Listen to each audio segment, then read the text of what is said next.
So good morning everyone, আমি Asima daily blogging চ্যানেলে আবার একটি নতুন ভিডিওতে জানাই আপনাদের সকলকে আবার একবার স্বাগত। আশা করবো আপনারা সকলে বেশ ভালো আছেন, সুস্থ আছেন, যে যেখানে আছেন। আমরাও ভালো আছি। আর আজকে হয়ে গেল ফ্রাইডে, এখন টাইম হলো 6:49, বাট আমি উঠে গেছি অনেক ভোর। কেন এখন ঘুরতে দেখায়, দেখুন 6:49 বাজে। আর ওদিকে মিটিকে বসিয়ে দিয়েছি খেতে, আর এখানে রেডি করে দিয়েছি মিটির জন্য টিফিন আর জল। স্কুল বেরোবে তো। Good morning. তো মিঠিকে এখন যেহেতু ঠান্ডা ঠান্ডা আছে, তার জন্য মিঠিকে ভাত দিইনি, ব্রেড দিয়েছিলাম আর একবারই দুধ দিয়েছিলাম সব দিয়ে। ওই এখন মিঠি খেয়ে নিলে সকালবেলায়। চলো উঠে পড়ো। সকালে মিঠি খেয়ে টিফিনে করে দিয়েছি আমি আজকে চিড়ের পোলাও, ওকে দিয়ে দিয়েছি। আর ওটা বাকিটা প্যাক করে রেখে দিয়েছি, থাকবে, বাবা খাবে। আর এই যে দুধ গরম হয়ে গেছে, মিঠিকে দুধ দিয়েছি, বললাম এবার খুব আমাদের একটু চা। চলুন ব্লগটা এখন থেকে শুরু করছি, অবশ্যই সঙ্গে থাকবেন। আর দেখতে থাকবেন। আর এইদিকে এই যে পিছন পিছন চলে এসছে আমার ন্যান্সি। ওই ন্যান্সি,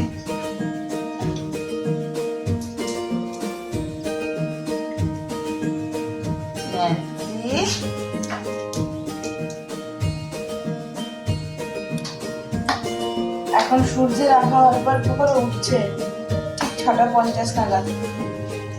আর আমি অনেকক্ষণ উঠেছি, দিনে দুয়ারে জল দেওয়া, ঝাঁটা দিয়ে আসা, প্রবাস সব হয়ে গেছে। এখন করবো একটুখানি চা।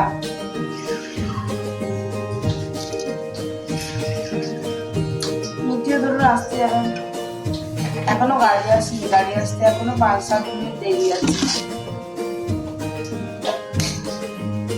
তারপর চাটা বসিয়ে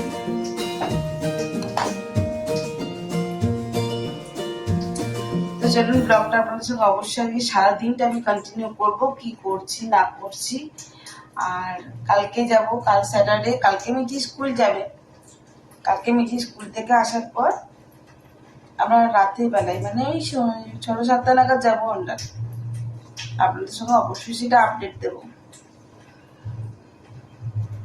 তো চা তো এখানে বসিয়ে দিয়েছি, আর দুজনকার কাপে দিয়ে দিয়েছি অল্প করে কফি। সকালবেলা যেহেতু আমার প্রেশারটা এখন খুবই লো হয়ে আছে।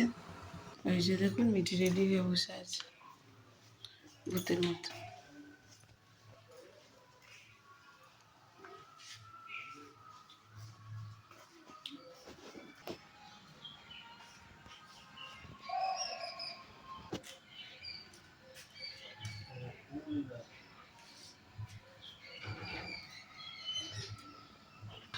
তো চলুন আমি একটুভাবে মাছগুলোকে একটু খাবার দিয়ে দিই। এই যে খাবার,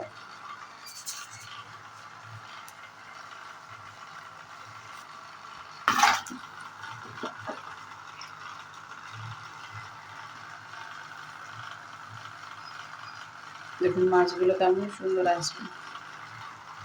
এই যে দেখুন চলে এসছে খেতে।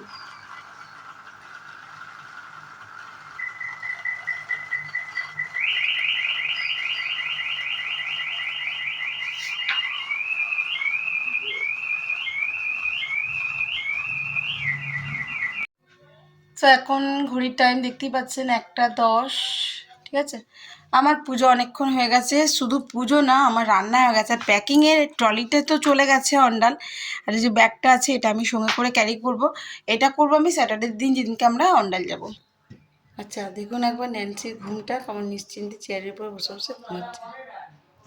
আচ্ছা চলুন তবে রান্নাঘরে যাই। এবারে রান্নাঘরে দেখিয়ে দিই আজকে দুপুরে লাঞ্চে কী কী করলাম। এদিকে আমার টোটালি ক্লিন হয়ে গেছে। আর একটা কথা বলি, আজকে আমার কাজের দিদি এসছে, নতুন একটা কাজের দিদি এসছে, সে কাজ করছে, ঠিক আছে। আর যারা রেগুলার দেখেন তারা তো জানেন আমার কুকারে হয় ভাত। তো এই হয়েছে ভাত, আর এই হয়েছে পেঁপে আলু দিয়ে তরকারি, এই হয়েছে লাউ দিয়ে মুসুরির ডাল, এটা দুবেলাকার জন্য। আর আজকে করেছি শুধু ডিমের কারি, একদম লাল লাল ঝাল ঝাল করে, ঠিক আছে। এই শীতের ঠান্ডায় যদি লাল লাল ঝাল ঝাল ঝোল হয় না, দারুণ জমে যাবে, তাই না। তো চলুন এই হলো দুপুরের লাঞ্চ, তাও বাকিটা আবার কন্টিনিউ করবো। অবশ্যই সঙ্গে থাকবেন আর দেখতে থাকবেন।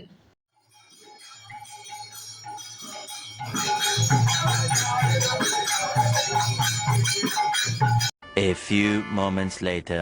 এই যে দেখছেন আমি পুরো বাস্কেট একদম প্যাকড আপ করে দিয়েছি সবজিতে। যে মায়ের জন্য ফুলকপি, শিম, টমেটো, গাজর, তারপরে পটল, ভেন্ডি সব কিছু, লাউটাও নিয়ে এসে দিয়ে, যেহেতু আমরা কালকে চলে যাবো তো সকালে আমি দুবেলাকার রান্নাটা করে দিয়ে যাবো। এই যে 1 কেজি মাছ এনে দিয়েছি, এদিকে আমার বিড়ালের মাছ আছে, এটা আমাদের মাছ, কাল সকালে আমি মাছ করব। এখন হয়ে গেছে ভাতটা উবুর করে দিই, আর রাতে ডিনার আমাদের ভাতই হবে। তো চলুন আজকের মতন এটুকুই।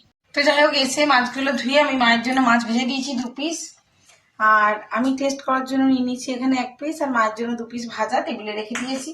আর ওদের জন্য করে দেবো এই যে ডিমটা ওবেলাকার শেষ হয়ে গেছিলো, এটা ডিমটা ভাজবো, ভেজে পোচ করে ঝোলের মধ্যে চুবিয়ে দেবো, ঝোলটা আছে তার মধ্যে দিয়ে দেবো, ব্যাস হয়ে গেল। বাকি সমস্ত কিছুই আছে, ধরুন ডাল আছে, পেঁপে তরকারি আছে, সবই আছে।